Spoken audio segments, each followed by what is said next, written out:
तो प्यारे स्वागत है आपका आज की इस क्लास में। वहीं से शुरू करेंगे जहां अपन ने पिछली क्लास में छोड़ा था। आज के इस वीडियो में हम ये जानेंगे सबसे पहले कि भाई जो कार्बन है वो इतना खास क्यों है, मतलब बाकी तत्वों से इतना अलग क्यों है, जो कि पिछले क्लास में अपनी चर्चा रही ही थी। तो आज कारण पर आ जाएंगे। ऐसा क्वेश्चन आता है एग्जाम में कि कार्बन सर्वतोमुखी प्रकृति क्यों प्रदर्शित करता है।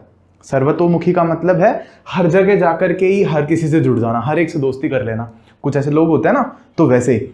और बाकी तत्वों में ऐसा क्या खास बात नहीं है। तो जो सर्वतोमुखी प्रकृति, या इसको इंग्लिश में हम कहते हैं वर्सेटाइल नेचर।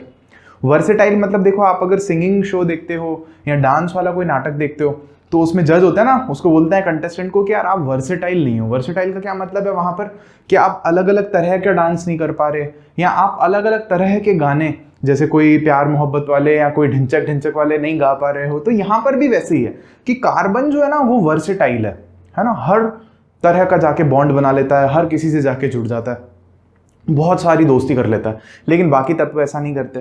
तो एग्जाम में क्वेश्चन आता है सीधा सीधा, तो एग्जाम के हिसाब से ही हमें 2-3 पॉइंट हम बनाने वाले हैं।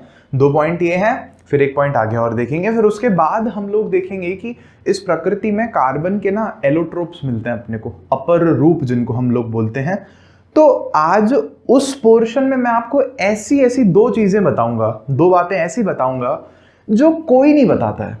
कोई नहीं मतलब पूरे YouTube ढूंढ लोगे ना आप अगर इस तरह से क्लास में पढ़ा करके, या पूरा YouTube तो छोड़ो कि मतलब जो ऑफलाइन भी पढ़ाया जाता है या स्कूल्स में भी पढ़ाया जाता है, तो ये चीज कोई नहीं बताता जो कि करंट एकदम अपडेटेड है और यहीं से जुड़ी हुई है सटीक। तो उस जगह आपको मजा आ जाएगा। आप बिल्कुल भी चिंता मत करो, मैं आपको बता दूंगा कि क्या आपके एग्जाम का है और क्या आपके एग्जाम का नहीं है, क्या पूछा जाता है और क्या नहीं पूछा जाता है। तो कोई प्रॉब्लम नहीं है, आ जाओ अपन शुरू करते हैं। तो सबसे पहला जो पॉइंट है हमारे पास है श्रृंखलन, या इसको इंग्लिश में हम बोल रहे हैं कैटिनेशन। तो श्रृंखला देखो वर्ड से ही क्लियर हो गया, श्रृंखला का मतलब चेन। तो कार्बन के पास एक खास प्रॉपर्टी है, वो क्या है कि वो श्रृंखला बना सकता है। तो आपके दिमाग में क्वेश्चन होना चाहिए कि अच्छा ठीक है श्रृंखला समझ गए, लेकिन कितनी लंबी श्रृंखला। भाई बड़ी से बड़ी हद से हद कितने कार्बन जुड़ जाएंगे, 2, 5, 10, 15, 20 ऐसा। तो देखो मैं आपको एक आर्टिकल दिखा रहा हूं, ये 2016 में कहीं पब्लिश हुआ था। इसमें ऐसा लिखा है कि कोई इंटरनेशनल लेवल के रिसर्चर्स हैं, उन्होंने कार्बन को जोड़ करके 6000 कार्बन परमाणुओं की लंबी श्रृंखला बनाई है। कितने? 6000 कार्बन परमाणुओं की श्रृंखला।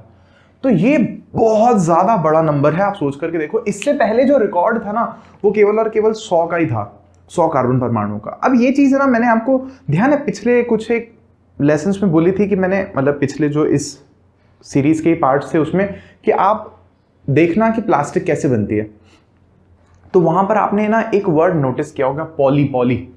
जैसे पॉलीथीन बोलते हैं हम लोग, या पॉलीमर बोलते हैं हम लोग, ठीक है। तो पॉली जो वर्ड है ना वो इसी कारण है कि कार्बन जो है बहुत सारी लंबी चेन बना लेता है परमाणुओं की, और उसी के लिए पॉली हम लोग शब्द का इस्तेमाल करते हैं। तो धीरे धीरे मैं सारी बातें ऐसे पर्दे खोलता जाऊंगा, आपको काम देता जाऊंगा, और धीरे धीरे अगले अगले लेसन्स में मैं आपको वो चेन उससे जोड़ता जाऊंगा। तो ये चीज हुई। अब सिर्फ इतना ही नहीं कि कार्बन कार्बन से बंध बना रहा है, बल्कि देखो क्या है कि इस गुण को श्रृंखलन कह दिया अपन ने, लंबी श्रृंखला। लेकिन दूसरी चीज देखो, कार्बन की विभिन्न शाखाओं वाली श्रृंखला, मतलब सिर्फ सीधी सीधी श्रृंखला नहीं बनेगी। ये भी पॉसिबल है कि कार्बन जो है ना यूं आया, फिर एक और कार्बन से जुड़ गया, फिर एक और से जुड़ा, इसके नीचे एक और जुड़ गया, फिर पता चला इसके यहां भी जुड़ गया और इसके यहां भी जुड़ गया, पता चला इसके यहां जुड़ रहा है, इसके ऊपर जुड़ गया, फिर पता चला इसके यहां जुड़ा तो इसके भी नीचे या ऊपर कहीं जुड़ गया। तो ये अलग अलग श्रृंखला बन जाएगी, मतलब कहीं भी कुछ भी निकल जाएगी इसकी ब्रांच। तो ये चीज, फिर सिर्फ इतना ही नहीं, अथवा वलय में व्यवस्थित कार्बन। वलय में मतलब देखो, वलय का मतलब क्या होता है, रिंग। तो जैसे मान लो यूं कार्बन जुड़ा, यूं जुड़ा, यूं जुड़ा, यूं जुड़ा, वापस यूं जुड़ गया, फिर पता चला यहां और जुड़ गया, फिर पता चला यहां और जुड़ गया, फिर पता चला यहां और कार्बन जुड़ रहा है, फिर इनमें और भी चीजें जुड़ रही है। मतलब अभी पूरा स्ट्रक्चर नहीं बनाया मैंने किसी का भी। अभी जैसे इसमें और हाइड्रोजन भी जुड़ेंगे, क्योंकि कार्बन की जो है संयोजकता हमको पता है 4 होती है, लेकिन यहाँ तो ये कार्बन 2 से जुड़ा है, तो 2 अभी कुछ और जुड़ा हुआ होगा इसका मतलब। लेकिन ये चीज मैं आपको धीरे धीरे आगे क्लियर करूंगा, आप टेंशन मत लो इस बात में।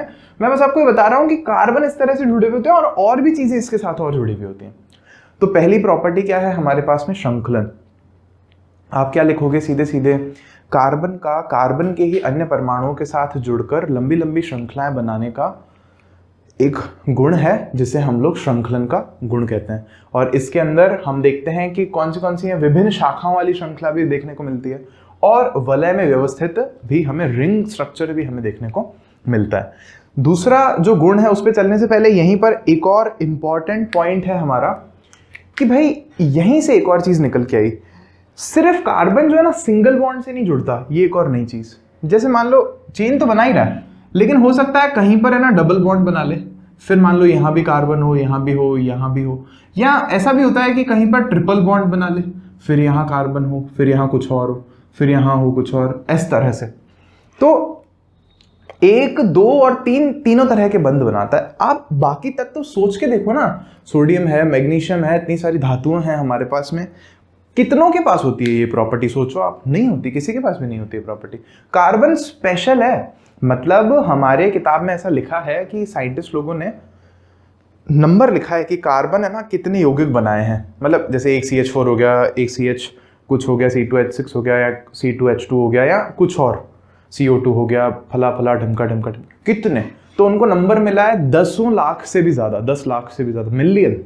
तो अब मिलियन तो मेरे को नहीं समझ आया कि कैसे उन्होंने निकाल लिया नंबर, लेकिन ऐसा तो बल्कि बाकी बहुत सारे तत्वों को एक साथ भी रख दो ना आप, ये सारे मिलकर के कितने बंध बना सकते हैं, उससे भी ज्यादा अकेला कार्बन बंध बना देता है, और जबकि है इतना कम प्रकृति में। हम खुद कार्बन से बने हुए बता चुका हूं मैं आपको। तो वो उसमें एक और कारण कहां आ गया, एक द्वि और त्रिआबंध वाला, जो कि सबके बस की बात नहीं है। एक भी, दो भी, तीन भी, या कोई कोई तत्व होता है वो यहाँ द्विआबंधी बनाता है या एकल आबंधी बनाता है, लेकिन ये तीनों बनाता है। अब तीनों में हमने क्या इसको कैटेगराइज किया है दो चीजों में, संतृप्त यौगिक में और असंतृप्त यौगिक में। संतृप्त को इंग्लिश में बोलते हैं अपन सैचुरेटेड, और असंतृप्त को बोलते हैं अनसैचुरेटेड। यहां पर मैं केवल आपको परिभाषा बताऊंगा कि क्या चीज है, इसका पढ़ने का मतलब क्या है, असली इंपॉर्टेंस क्या है, वो मैं आपको आगे धीरे धीरे बताता रहूंगा। तो अभी आप याद कर लो, थोड़ा सा समझ लो बस इस बात को कि संतृप्त यौगिक कौन से हैं। कार्बन परमाणुओं के बीच अगर केवल एक आबंध से जुड़ा हुआ है ना, जैसे मतलब ये कार्बन की चेन है मान लो, तो ये अगर एक बंध से जुड़े हुए हैं ना, एक एक एक, तो उसको हम लोग बोलते हैं संतृप्त, बात खत्म। लेकिन अगर कहीं पर भी अगर एक भी आबंध द्विआबंध हो गया, या एक भी आबंध जो है आपका त्रिआबंध हो गया, जैसे समझो एक भी, मतलब ये चेन बनी हुई है, इसमें एक द्विआबंध हो गया या इसमें एक त्रिआबंध हो गया, तो इसको हम लोग क्या बोलेंगे, अनसैचुरेटेड या असंतृप्त कार्बन यौगिक, कार्बनिक यौगिक। द्वि अथवा त्रिआबंध वाले कार्बनिक यौगिक को ऐसा बोलेंगे अपन। ये अभी याद रखो, आगे मैं आपको क्लियर कर दूंगा ये चीज क्या है। दूसरा है हमारे पास में चतुः संयोजकता। तो चतुः संयोजकता का मतलब है इंग्लिश में टेट्रावेलेंट। टेट्रा का मतलब होता है चार, अभी याद कराएंगे आपको, और वेलेंट का मतलब होता है वैलेंस, मतलब खाली। तो ये चार से जुड़ सकता है ना, चार से।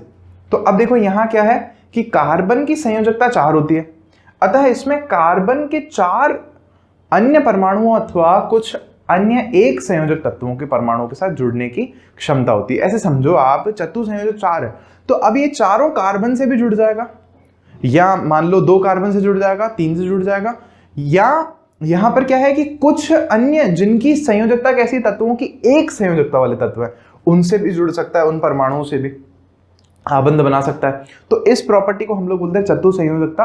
और ये आप सोचोगे कि बाकियों में मिलती है कि नहीं मिलती, भाई ऐसा थोड़ी कि सिर्फ कार्बन ही चतुः संयोजी है, 4 संयोजकता वाला तत्व है, और भी तो हो सकते हैं।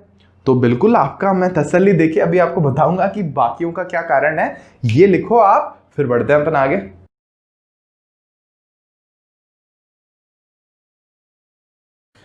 तो अब देखो थर्ड पॉइंट, अच्छा थर्ड पॉइंट से पहले वो बताना था आपको कि आपको लग रहा होगा कि है ना यार, सिर्फ कार्बन ही है क्या जो 4 बॉन्ड्स बनाता है, तो ऐसा नहीं है। सेकंड पॉइंट में जो हमने लिखा था, सिलिकॉन भी होता है। या अगर आप पीरियोडिक टेबल उठा के देखोगे आवर्त सारणी, तो उसमें कार्बन वाला जो पूरा का पूरा ग्रुप है, ऊपर से नीचे तक जो लाइन है, पूरी की पूरी स्तंभ है, उसमें जो भी तत्व है उनकी जो संयोजकता है वो 4 होनी चाहिए।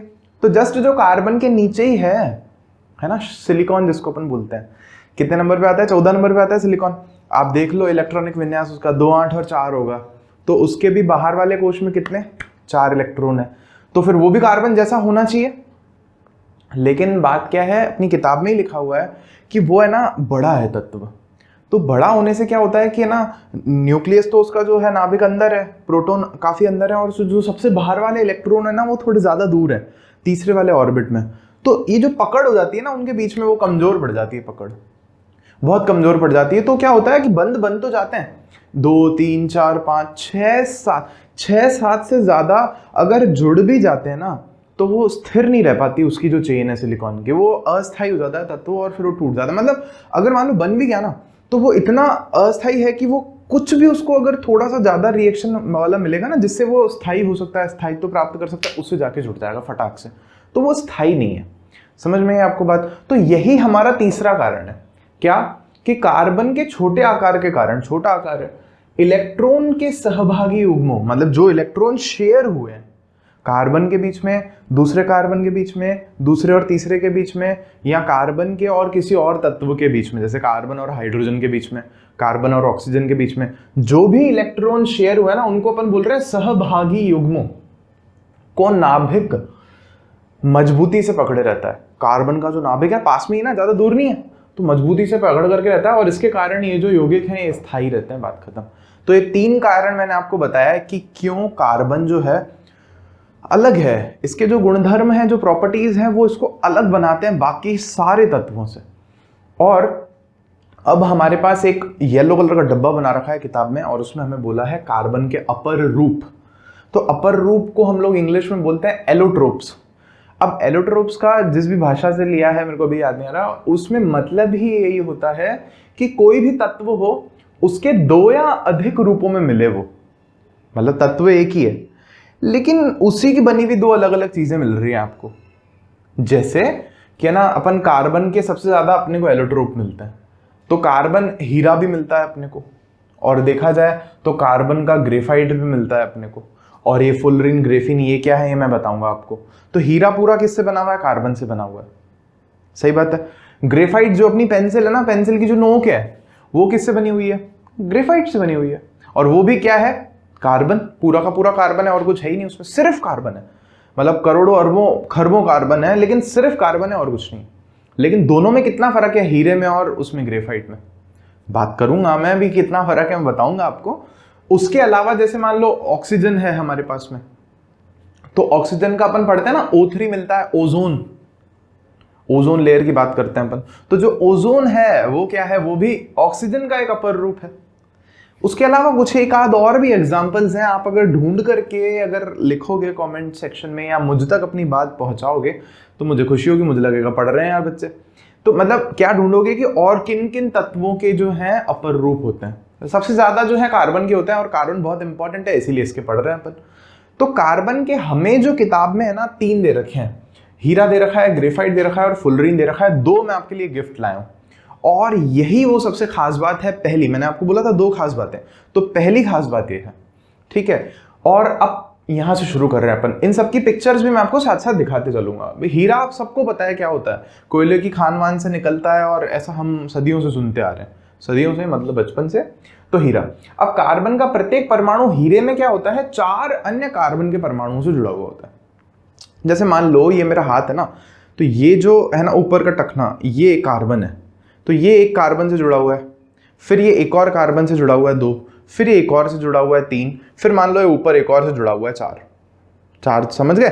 फिर ये जो है कार्बन, ये ऊपर ऐसे 4 से जुड़ा हुआ होगा किसी से, फिर कोई 4 से, कोई 4 से, ऐसा करके आप फोटो देखोगे समझ जाओगे। अब यहाँ क्या होता है, क्योंकि सब कुछ तो भरा पड़ा है, कोई जगह ही नहीं है बीच में, कार्बन की संयोजकता 4 होती है, चारों के चारों भरे पड़े, तो एकदम कठोर स्ट्रक्चर बनता है, कठोर। तो देखो ये एक तो 3D स्ट्रक्चर है, ये बात आपको समझ में आ गई। 3D मतलब पूरा है ना, 3 डायमेंशन है, X, Y, Z तीनों हैं इसके पास अक्ष। फिर हम कह रहे हैं कि सब में कैसा आबंध होता है? एकल आबंध होता है, बात खत्म। कार्बन और कार्बन के बीच में सारे बंध कैसे होते हैं? Single single single single single. हीरा अब तक का ज्ञात सबसे कठोर पदार्थ है, लेकिन मैं यहां पर आपको कहूंगा, आप ऐसे लिखना चाहिए अपने को कि अब तक का ज्ञात सबसे कठोर तो है लेकिन प्राकृतिक कठोर है। भाई नेचुरली मिलने वाला सबसे कठोर है। आप बोलोगे अच्छा इससे ज्यादा कठोर मिल गया क्या कुछ अपने को? तो हाँ मिला है ना, बिल्कुल क्यों नहीं मिला है, तो अभी बताएंगे आपको, टेंशन मत लो। फिर अपन आ रहे हैं ग्रेफाइट पे। ये तो मतलब आप जानते हो, मैं जल्दी क्रॉस कर गया इसको। अपन ग्रेफाइट की बात कर रहे हैं। तो ग्रेफाइट जो है वो पेंसिल में है, मैंने आपको बता ही दिया।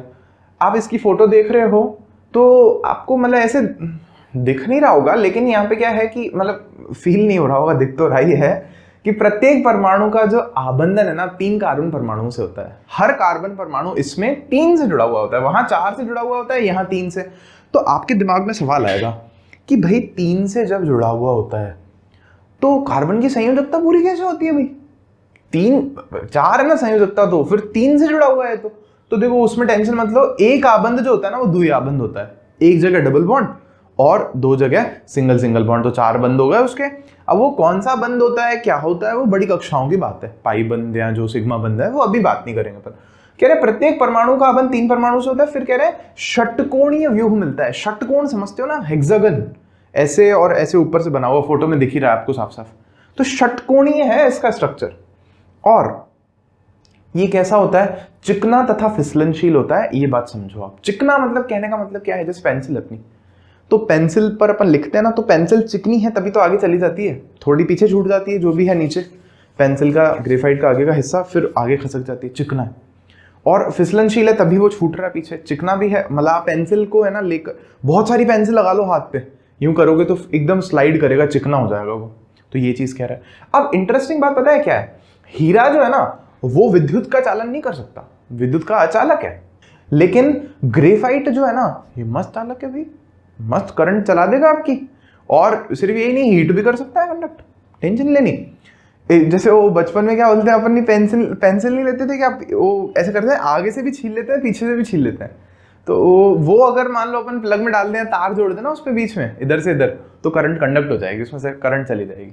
मस्त बात है ना। तो ऐसी कभी हरकत मत करके देखना कि ऐसे पेंसिल को लगा के देख लो प्लग में, छील करके ग्रेफाइट को पकड़ के देख के चालू करके देखते हैं क्या होता है। हालांकि मैंने तो ऐसा कभी सोचा है ना सुना है किसी को करते हुए। मैं पता नहीं क्यों आपको एडवाइस दे रहा हूँ, मुझे भरोसा है आप ऐसा कुछ नहीं करोगे। ठीक है, तो ये ग्रेफाइट की बात हुई। अब इसका व्यूह षटकोणीय है, ये भी बात आपको समझ में आ गई।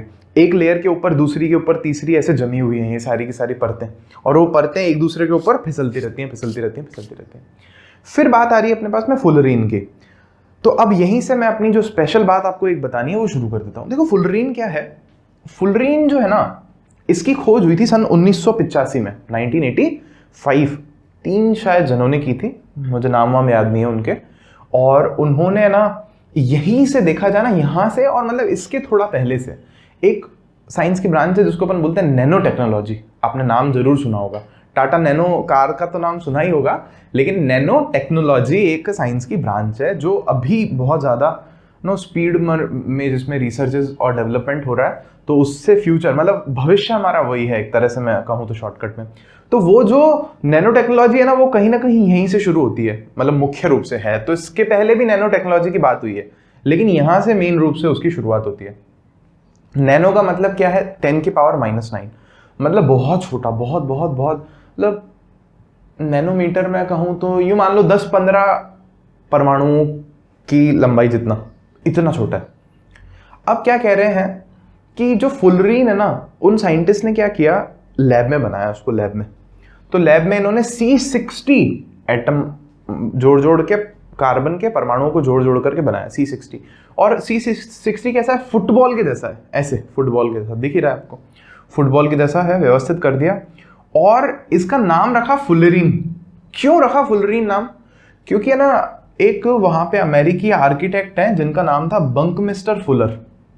तो बंकमिस्टर फुलर ने एक गुंबद बनाया था। गुंबद समझते, मंदिर के ऊपर अपने यहाँ जैसे ताजमहल के ऊपर गुंबद बना हुआ है यहाँ, और मंदिर के ऊपर गुंबद बने हुए होते हैं यहाँ, मतलब ऐसे। तो वो गुंबद उन्होंने बनाया था। वो गुंबद क्या है, आपको फोटो देखोगे तो समझ में आएगा। अपने को पार्क वार्क में भी आजकल तो ये देखने को मिल जाता है। तो ये दिखने में वैसा था बंकमिस्टर फुलर के गुंबद। उस गुंबद का नाम क्या है, जियोडेसिक गुंबद, जियोडेसिक गुंबद के जैसा। तो इसीलिए इन्होंने नाम रख दिया उनके नाम पर फुलरीन, बंकमिस्टर फुलर और फुलरीन। और शायद इनको ही है ना, फुलरीन के लिए मुझे याद नहीं आ रहा, इनको ही शायद नोबेल प्राइज मिला था। और ये भी बात मैं आपको कहूँगा कि आप चेक करो और लिख लो कहीं पर, और अगर मेरे तक पहुँचाओगे तो अच्छा है, लिख देना मुझे, मतलब ये पता चल जाएगा कि मैं होमवर्क दे रहा हूँ कि तुम करते हो कि नहीं करते हो। ठीक है, इनको मिला था।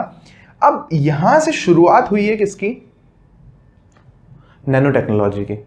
तो नैनो टेक्नोलॉजी है क्या, जैसे ये दोनों चीजें जैसे ही मैं खत्म करूंगा ना तो मैं आपको समझा दूंगा कि नैनो टेक्नोलॉजी है क्या। वैसे बहुत बड़ी है, पूरी तो मेरे को ही कहाँ समझ में आई है, लेकिन जितनी भी आती है मैं बता दूंगा आपको। ग्रेफीन। अब ये जो 3 चीजें हैं ना, कौन सी, ये और ये प्राकृतिक नहीं है, ठीक है। ये कैसी है? मानव निर्मित है। कैसी है? प्राकृतिक नहीं है। और ये जो दोनों है ना, ये और ये दोनों कैसे हैं? प्राकृतिक। वैसे मैं एक चीज आपको बता दूं कि ये जो हीरा है ना, ये दोनों तरह का होता है, प्राकृतिक भी होता है और अप्राकृतिक, मतलब मानव निर्मित। तो हम आजकल हीरा हम बना लेते हैं लेबोरेटरी में, लेकिन अपनी किताब में ही बता रखा है कि वो जो हीरा है ना, वो हालांकि होता तो बहुत कठोर है, प्राकृतिक वाले से भी ज्यादा कठोर होता है, लेकिन महंगा पड़ जाता है। तो महंगा पड़ेगा तो कोई लेगा ही क्यों यार, है ना। और आजकल इतना क्रेज है भी कि नहीं है हीरे का पता नहीं। और ये छोटे छोटे होते हैं जो हम बनाते हैं, शायद ऐसा 2 कारण है, और महंगे होते हैं, तो इसीलिए जो प्राकृतिक हीरे है ना उनकी वैल्यू ज्यादा है। लेकिन ये जो 3 चीजें है ना, ये मानव निर्मित है, मतलब हमने बनाई है, प्राकृतिक रूप से नहीं मिलती अपने को। तो फुलरीन की बात मैंने आपको बता दी। अब फुलरीन के बाद अपन बात करें ग्रेफीन की।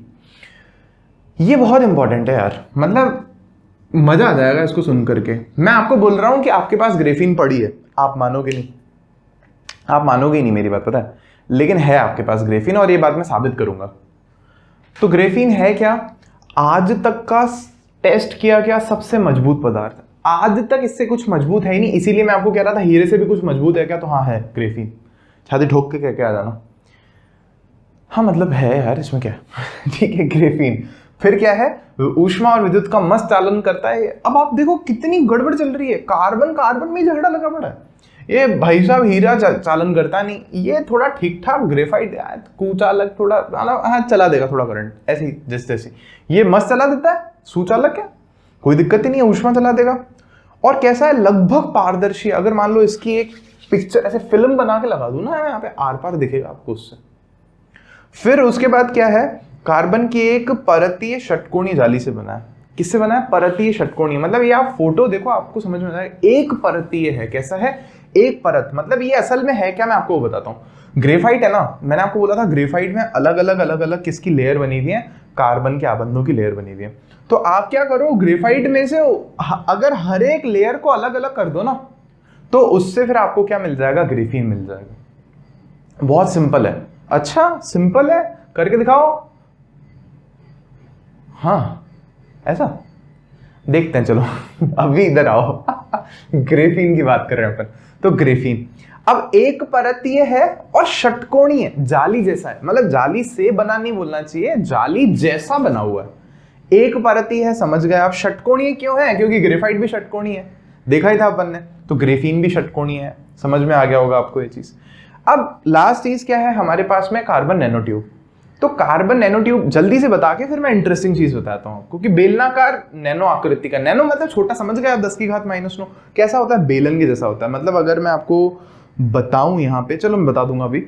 अच्छे ऊष्मा के चालक हैं ये, अच्छे ऊष्मा के चालन। आप बोलोगे विद्युत के चालन है कि नहीं है, लिखा ही नहीं आपने तो देखो विद्युत चालन में क्या है कि ना सेमीकंडक्टर होता है। मतलब धातु जैसे नहीं होते, चालन करते हैं लेकिन धातु की तरह नहीं करते। ये सेमीकंडक्टर या अर्धचालक क्या है, बात की बातें अभी छोड़ो।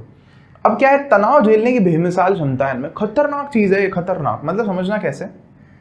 आपको 6422 किलो की कोई चीज को खींचना है। कितने किलो की? 6422 किलो की कोई चीज को खींचना है। तो इसका 1 मिलीमीटर स्क्वायर पृष्ठ काट का जो तार है, मतलब पृष्ठीय काट मतलब क्या है? जैसे मान लो कि ये तार है अपना, है ना। तो ये जो क्षेत्रफल है ना, ये कितना हो? 1 मिलीमीटर स्क्वायर। इसकी त्रिज्या ले लो, क्षेत्रफल निकाल लो, गोल ही होगा काटोगे तो। 1 मिलीमीटर स्क्वायर कितना पतला होगा, आप समझ गए तार। उस तार से आप क्या कर सकते हो? 6400 किलो के लगभग जो है, जो भुजा है वो खींच सकते हो। उसको बांध के खींच लो, तार नहीं टूटेगा। या सरल भाषा में ऐसे समझो आप, ये जो है ना कार्बन नैनोट्यूब, ये कितनी मजबूत है? स्टील से कितनी थी यार, 100 गुना शायद ज्यादा मजबूत थी, मतलब याद नहीं आ रहा मेरे को ऐसे। तो वो बहुत भयानक, मतलब आप सोचो ना कितनी ज्यादा मजबूत हो गई। पतला सा तार है, उसको आपने मान लो क्या करोगे आप, आने वाले टाइम में क्या होगा? तार जेब में लेके जाएंगे अपन। बोला भाई साहब कार खराब हो गई है, तो बोले अच्छा हाँ तो आ जाओ, कोई दिक्कत नहीं, अपनी कार लेके जाएंगे, जेब में तार लेके जाएंगे, तार निकालेंगे जेब में से, ऐसे लंबा खोल लेंगे, उसको बोलेंगे आप चिपका दो, लो आपकी कार के आगे, और दूसरा अपन अपनी कार के पीछे चिपका देंगे, खींच के ले आएंगे। कोई रस्सी बांधने की जरूरत नहीं, इतने भयंकर मजबूत हैं carbon nano tubes. Carbon nano tube है क्या? बहुत सिंपली आप ऐसे देखो कि मान लो कि ना हमारे पास ये ही ग्रेफीन है, मान लो ग्रेफीन है अपने पास में, तो ग्रेफीन की बहुत सारी लेयर्स को जोड़ करके अपन क्या कर सकते हैं, जैसे मान लो ये अलग अलग जो पेपर है ये ग्रेफीन की लेयर को दिखाते हैं, तो ग्रेफीन की बहुत सारी परतों को जोड़ करके ऐसे ऐसे करके साइंटिस्ट ने जोड़ करके जो है ना सिलेंडर बना दिया ऐसे, ये ग्रेफीन है। फोटो में देख के आपको समझ में तो आ ही रहा होगा। और अगर यही फुलरीन की बात करें तो ऐसे बहुत सारे ग्रेफीन को लेकर के ऐसे टेढ़ा मेढ़ा जोड़ मरोड़ करके ऐसे ऐसे करके जोड़ करके एक बॉल जैसा उन्होंने तैयार किया है। अब आप ये मत पूछना कि कैसे तैयार किया है, कैसे जोड़ा उन्होंने। अगर उन्होंने जोड़ा था, मैं जोड़ देता, मेरे को नहीं मिल जाता क्या नोबेल प्राइज? हाँ और तुमको अगर जानना है तो मस्त वाले साइंटिस्ट बनना, तुम जाकर के आगे रिसर्च करना, भारत को महान बना देना यार, वापस से रिसर्च करके भयंकर ही। वैसे भारत तो महान है ही, लेकिन और भी विश्व गुरु। तो अभी क्या कह रहा था मैं आपको, फुलरीन की बात बोली मैंने आपको। कार्बन नैनो ट्यूब जो है वो 1991 में बनी थी, 1991। तो ये जो दो चीजें हैं ना, और ग्रेफीन भी, ये नैनो टेक्नोलॉजी के लिए बहुत ही खतरनाक चीज है। अब नैनो टेक्नोलॉजी पर सुनो, आप वो इतनी सारी पिक्चरें देखते हो, वो आयरन मैन और जो भी आजकल साइंस वाली आती है, तो उसमें वो नहीं दिखाते टेबल पर बैठे हैं, या हवा में यूं किया टक टक टक तो स्क्रीन आ गई पूरी हवा में, या कांच का टेबल दिख रहा है उस पर टक किया तो ऐसे स्क्रीन आ गई पूरी की पूरी, है ना, उस पर कंप्यूटर चल रहा है। तो वो असल में क्या है, ग्रेफीन है। वो जो लेयर है ना, जो परत ऊपर जो आर पार है पारदर्शी, वो असल में ग्रेफीन है। आइए अब आपको समझ में, क्योंकि ये पारदर्शी भी है, विद्युत का चालन भी कर सकती है बहुत अच्छी तरह से, और इसके बहुत सारे गुण हैं, और ये दुनिया की तो सबसे मजबूत चीज है ना। मतलब ग्रेफीन ऐसी है, आप समझो जैसे मान लो कि ये ग्रेफीन है ना, बहुत बड़ा पूरा फर्श ग्रेफीन का बना हुआ है, मान लो एक लेयर खाली, और उस पर हमने एक पेंसिल टिका रखी है। मान लो इस पेंसिल पर अगर आप मान लो किसी तरह से एक हाथी को खड़ा कर दो ना, तो ग्रेफीन नहीं टूटेगी, ग्रेफीन को कुछ नहीं होगा। हाँ मतलब पेन, ये मार्कर टूट जाएगा, लेकिन इसकी सतह को कुछ नहीं होगा। मतलब हाथी भी चल जाएगा ना इसके ऊपर तो भी कुछ नहीं होगा उसको, इतनी मजबूत है और इतनी सारी प्रॉपर्टीज हैं उसके पास में। तो एक चीज समझ गया कितनी बड़ी टेक्नोलॉजी में आने वाले टाइम में क्या होने वाला है। ऐसे जेब में से एक पेपर निकाल लेंगे आर पार, उस पर टक टक करेंगे तो फोन खुल जाएगा पूरा का पूरा। मतलब ये चीज संभव है, आर पार दिखेगा और फोन भी चलेगा उसमें। और उसके अलावा अगर मैं बात करूँ कार्बन नैनो ट्यूब की या ग्रेफीन की ही, तो जैसे फोन की बैटरीज वगैरह है ना, या जो ट्रांजिस्टर्स वगैरह, मतलब मैंने ये काफी टाइम पहले पढ़ा था, मैं एग्जैक्टली याद नहीं कर पा रहा हूँ, लेकिन पुरानी न्यूज़ है कि कुछ एक कंपनी जैसे सैमसंग वगैरह है, ये अपने पेटेंट करा चुके हैं कि भाई ये चीज़ है ना हम यूज़ करेंगे हमारी बैटरी वगैरह में, क्योंकि अच्छा चालक भी है। और फिर उससे क्या फ़ायदा मिलेगा, बोले 5 मिनट में फ़ोन चार्ज हो जाएगा आपका, फुल चार्ज हो जाएगा और फिर वो मस्त चलेगा। ये एक फ़ायदा है इसका। उसके अलावा जैसे अगर मैं बात करूँ फुलरीन की, तो इसकी तो बहुत और भी बड़ी बड़ी एप्लीकेशन है मेडिकल साइंस में। जैसे एक मेरे को जानने को मिली, मतलब मैं इसको डिटेल में पढ़ा नहीं हूँ, मतलब मैं आपको वही बता रहा हूँ जो मैंने सुना है ना। हो सकता है मतलब मेरी रिसर्च कम है, कुछ गलती कर दूँ तो आप ढूंढ सकते हो उसको। फिर भाई क्या है कि फुलरीन जैसे मेडिकल साइंस में, जैसे अपन कीमोथेरेपी होती है, कैंसर का कोई पेशेंट है तो उनको हम दवाई जब देते हैं तो वो दवाई क्या करती है, सिर्फ कैंसर की सेल को नहीं मारती, कोशिकाओं को, बाकी भी जो कोशिका है ना, जैसे बालों की कोशिकाएं जो है, इसीलिए वो जो लोग जिनके भी कैंसर का इलाज चलता है वो गंजे हो जाते हैं ना, बाल चले जाते हैं, झड़ जाते हैं सारे के सारे, और भी सेल्स जो हैं बॉडी में वो मरने लग जाते हैं जो भी जल्दी ग्रो कर रहे होते हैं। तो हम क्या कर सकते हैं, दवाइयों को है ना एकदम फुलरीन के केजेस में बंद करके भेज सकते हैं, या मतलब उस ऐसा कुछ करके यूज कर सकते हैं कि सीधा जो दवाई है ना वो वहीं जाके काम करेगी जहां पर उसकी जरूरत है, बाकी चीजों का नुकसान नहीं होगा। तो ये 2-3 तो मैंने आपको बड़े बड़े यूजेस बता दिए कि मतलब आपका मैंने क्लियर कर दिया है कि ये कार्बन इतना जरूरी क्यों है। मतलब कार्बन पे तो सब कुछ ही टिका हुआ है। कार्बन के फाइबर बॉडी जो बन रही है, कार्बन फाइबर, उससे पता नहीं कितनी सारी चीजें ये बन रही हैं, कितना मजबूत है वो। और ये ग्रेफीन इतना हल्का है, इतना हल्का है कि बस आप पूछो ही मत। तो ये तो मैंने आपको बताई पहली बात। अब मैंने एक चीज बोली थी आपको कोई मार पीट करके कमरे में बंद कर दे, बोले जब तक इस दुनिया का सबसे पतला और सबसे तू मजबूत चीज नहीं बना के दे देगा ना, तेरे को बाहर नहीं जाने देंगे, खान नहीं मिलेगा, पीना नहीं मिलेगा। आपको दिमाग खराब हो जाएगा यार, ऐसे कैसे पॉसिबल है? कमरे में बंद कर दिया, बोल रहे हो दुनिया का सबसे पतला और सबसे मजबूत चीज बना करके, तो पॉसिबल है क्या ऐसा? बिल्कुल पॉसिबल है। तो पॉसिबल है, देखो फुलरीन कैसे बनती है। ओ फुलरीन नहीं, ग्रेफीन, ठीक है क्या? ग्रेफीन कैसे बनाते हैं? ग्रेफीन है ना सबसे पतला, नैनो टेक्नोलॉजी, आपको नैनो टेक्नोलॉजी के बारे में पता है, तो चलो दिखाता हूँ मैं आपको। तो ऐसा करने के लिए आपको पता है क्या क्या चाहिए? सिर्फ 2 चीज़ें, एक पेंसिल मतलब ग्रेफाइट, और दूसरा आपको चाहिए एक सेलो टेप। तो इस सेलो टेप पर मैंने क्या किया है, इस पेंसिल से ये मैंने एक यहाँ पे ग्रेफाइट की एक लेयर ले ली है, अगर आपको दिख रही है तो यहाँ पे। अब बस करना पता है क्या है कि इसको है ना, जैसे मान लो अपन ने क्या किया, यूँ चिपकाया और वापस खोल दिया, तो ये जो दूसरी हमें लेयर मिल गई। अब यार ये लेयर इतनी पतली है कि दिखेगी नहीं कैमरा में। यहाँ पे देखो, दिख रही है ना आपको हल्की सी, ये जो मिली है, बस यही जो है ना हमारी ग्रेफीन है। मतलब इसको करते जाओ करते जाओ करते जाओ करते जाओ करते जाओ, तो ये जो पतला सा अपने को मिल रहा है ना, यही ग्रेफीन है। और यही काम करने के लिए जो वैज्ञानिक हैं, उनका नाम भी मेरे को आप लोग ही ढूंढ के बताओगे, उनको नोबेल प्राइज़ मिला था। और उन्होंने जब लास्ट में चेक किया था ना, तो ये ग्रेफीन जो है ये असल में एक ही मतलब उसकी लेयर मिली थी। पहले क्या लगता था साइंटिस्ट लोगों को कि जो ग्रेफाइट है ना, उसकी एक लेयर अलग से स्थायी नहीं होगी, वो अस्थायी हो जाएगी और कुछ हो जाएगा, अभिक्रिया वगैरह हो जाएगी, या होगा ही नहीं, अलग ही नहीं होगी। लेकिन जब उनको ये देखने को मिला तो उनका दिमाग खराब हो गया कि यार एक जो परत है वो भी उसकी स्थायी है, और वो फिर इलेक्ट्रॉन का चालन भी कर सकती है। तो ये तो कमाल की बात उनको जानने को मिल गई थी मतलब। और अब आप समझ रहे हो कि उससे कितना कुछ चल रहा है। तो ये तो आप शर्त लगा लो दुनिया से किसी से भी जाकर के कि यार आप कर सकते हो क्या ऐसा। ये तो हुई पहली बात। अब जो दूसरी बात मेरे को आपको इंटरेस्टिंग बतानी है, आपको नहीं लगता लेक्चर ज़्यादा लंबा हो जाएगा? तो मिलते हैं आपसे अगली क्लास में, वहाँ बताऊँगा आपको। ठीक है, थैंक यू सो मच। जो काम दिया है कर लेना, मेरे तक पहुँचा देना। कैसे पहुँचाओगे, अभी कैसे पहुँचाओगे, कमेंट सेक्शन, और पता ही है आपको, लाइक कमेंट शेयर सब्सक्राइब। ठीक है, मिलते हैं, थैंक यू।